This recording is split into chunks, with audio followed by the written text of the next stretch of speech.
Hey there, my name is Michael King. Welcome back to The Connected Accountant. Earlier this week, I was on a coaching call with a firm owner who was getting burnt out by her own team. I said, hey, what's going on? Why are you getting burnt out? And she said, over the last year, I've put a lot of time and money into building a team of highly trained, highly experienced, competent professionals around me. I bring them on, I onboard them, I let them know what I expect of them, I let them know what I need them to be doing. And what I'm finding is anytime a question comes up or a situation arises that they don't know how to handle, they're coming back to me and asking me what I want them to do. And she's like, I'm kind of at that point where if this is what it's going to be all the time, do I really need them? I mean, I could just do this on my own if I've got to work through every single problem that comes up in my firm. I've told them that they have the decision rights to go do those things, but they're just not doing it. Is there anything I can do to kind of fix this before I just completely go bonkers? And I said, that's actually a common thing for firm owners and for leaders in general, particularly when you've got a team around you that they are trained, they are competent, they do have experience. And even when you've told them that you want them to make those kind of decisions,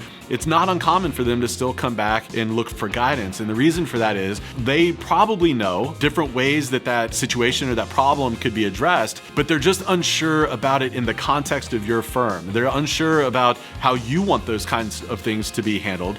And so now what we have isn't an issue of competency, it's actually just an issue of coaching. And so the way I like to think about this is a 4-step ladder, right? A decision-making ladder. And your job as the leader, as the CEO of your firm, is to coach them from step 1 to 2 to 3 to 4, and in between each step, kind of model the way. Here's what it looks like. Step 1, as I like to call it, is the person comes to you and they say, hey, we've got this problem, what would you like me to do? And instead of taking the easy route and saying, go email the client and tell them this, or solving the problem, what I want you to do is instead say, that problem, that makes sense, I can understand why you're confused about that or why you might need some help. This is what I'd like you to do. I'd like you to go and kind of just brainstorm 3 different ways that we could approach that problem. And once you've thought those through, come back and I'll help you think them through and we'll kind of work together to figure out what the right answer is. And so instead of solving the problem, task them to go and come up with 3 alternatives. And what you're going to find is over time, if you're disciplined about sending them back, when they come to you in the future, instead of saying, hey boss, we have this problem, they're going to come to you at step 2 and they're going to say, hey boss, I've got this problem. Here's 3 ways I think we could handle it. What do you want me to do? And so once they've arrived at step 2, now you've got to coach them up to step 3. And so what you would say is, those are 3 great alternatives. It would be really helpful for me if you would just kind of think through which of those alternatives you think we should use and why, and then come back and let's talk it over and I'll kind of make sure that you're directionally correct and then we can go from there. And so just you're really disciplined about sending them back and having them figure out which alternative they recommend and why. And when they come back, you kind of talk it through with them and say, like, hey, I understand why you would have picked this one, but because of XYZ, I think this is the best bet. And so let's do that. And so what you're doing with this process of moving them from step 1 to step 2 and so on is you're teaching them how you think, you're teaching them how you apply your values, you're teaching them how to think through problem solving in your mind, right? Like how you kind of think through those things. And so over time, you're going to get to the point where they come back to you and they're like, hey boss, we had this problem. Here's the 3 solutions that I thought of. Here's the one that I think we should go with and why. And you're like, great, go do that thing. And then finally it gets to the point where they're at step 4 in the ladder.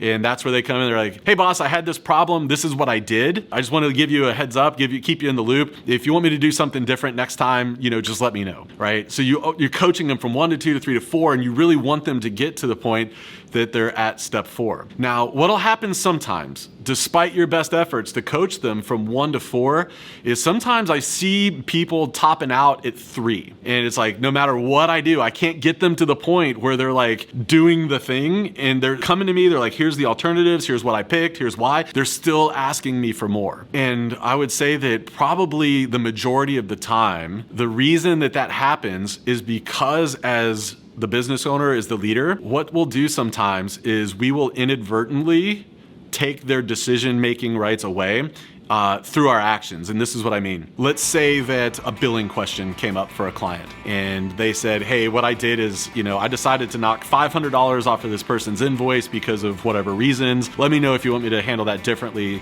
next time. And you're like, really, that probably should have been $1,000 off, or it should have been $250 off. And we go back behind them and we change their decision. We kind of undo the thing that they decided to do. And what that does is we are, through our actions, telling them that they really didn't have that autonomy. They didn't really have those decision rights. After all, we take that away from them. And what that does is it subconsciously kind of knocks them back to tier 3. So the challenge for us as leaders is that when our people come and they make those decisions, if the decision they made is within the framework of our values and within the context of the decision rights we've allowed to them, we've really got to question if we should pull that decision back or change that decision or just kind of let it go. Because there's a cost of undoing that decision. The cost comes in the form of us knocking them down to that tier 3 or step 3 in the decision-making ladder. And so yeah, while it may not have been the perfect decision or the decision that you would have done, if it wasn't